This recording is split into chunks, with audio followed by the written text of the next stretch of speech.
Valtteri Bottas and Cadillac saga reached a new point as the Finnish driver is very close to securing a deal with the American squad.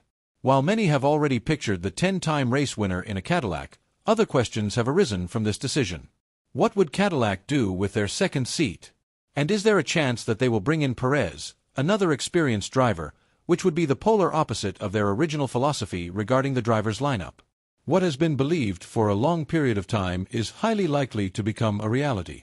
Bottas could become a Cadillac driver, and that should be announced in the next couple of days. This has been reported by Racing News 365, as the trustworthy media believes that there are only small details that need to be arranged between these two parties. As of now, Bottas is yet to announce anything in an official manner. The same goes for Cadillac. But sometimes the silence speaks louder than words. Let's not forget the words of Bottas on his X video when he said that there are lovely seats available for taking. And let's not forget his glorious answer to Nico Rosberg's question as to whether or not he has secured a seat with Cadillac. After all, it makes a lot of sense. He's been a very successful driver for Mercedes from 2017 to 2021, winning 10 races and never missing Q3 in this span. On top of that, he has experience with Sauber as well, who also used Ferrari engines during Bottas's time with them. Obviously, he ticks all the boxes. And with Toto Wolff praising him a lot for the influence he's had on Kimi Antonelli, it gives Cadillac a lot of confidence that whoever they choose for the second seat, they have the perfect mentor for it. The team principal of Cadillac, Graham Mulden, has always been serious when it comes to the leadership in the team. Perhaps that's why they've kind of leaned more towards Bottas rather than Perez. But what's also very important is that Perez is the type of guy that we cannot ignore at all. There is still a scenario in which the Mexican driver could be part of Cadillac and could pair up with Bottas. And in that case, the team would benefit a lot from the sim work that Perez would do instead of Valtteri.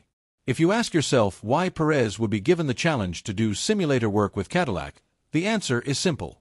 Just because Bottas reportedly signed a deal with the American squad, it doesn't mean he is relieved from his duties in Mercedes.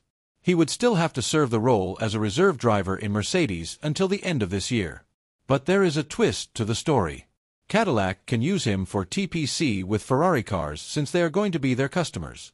That way they would be able to extract as much knowledge as they need, but they cannot use Bottas's services in the simulator.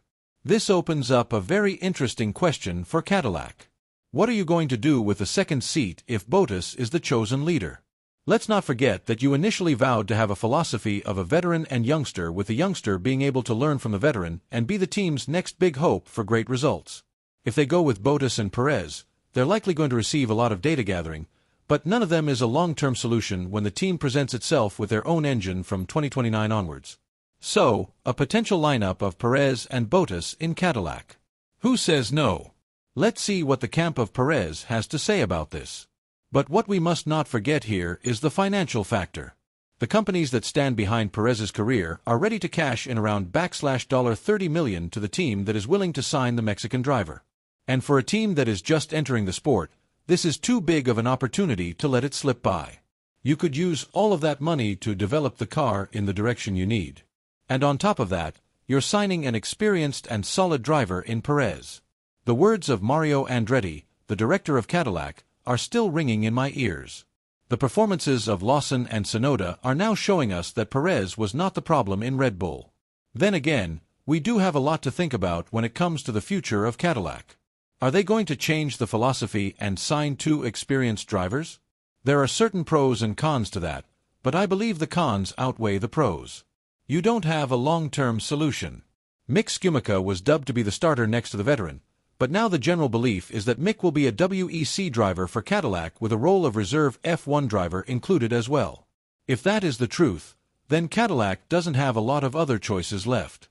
F2 competitors like Jack Crawford and Alex Dunn are in the running, and former F2 champion Felipe Dugovic also has a big chance of landing this seat because of the sponsorships he carries with him.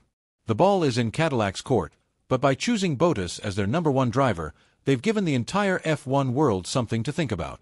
How worthy the Finnish driver is, and whether or not somebody could have snatched him from Mercedes' reserve driver role just because he endured a poor spell with Sauber doesn't automatically make him a bad driver. We tend to forget what type of a vice champion he was when he drove next to Hamilton in Mercedes. The sole fact he never missed a Q3 appearance in that period speaks volumes as to where he stands on the list of solid veterans in Formula One. But again, money is everything here. The list of young and available F1 drivers is not that big.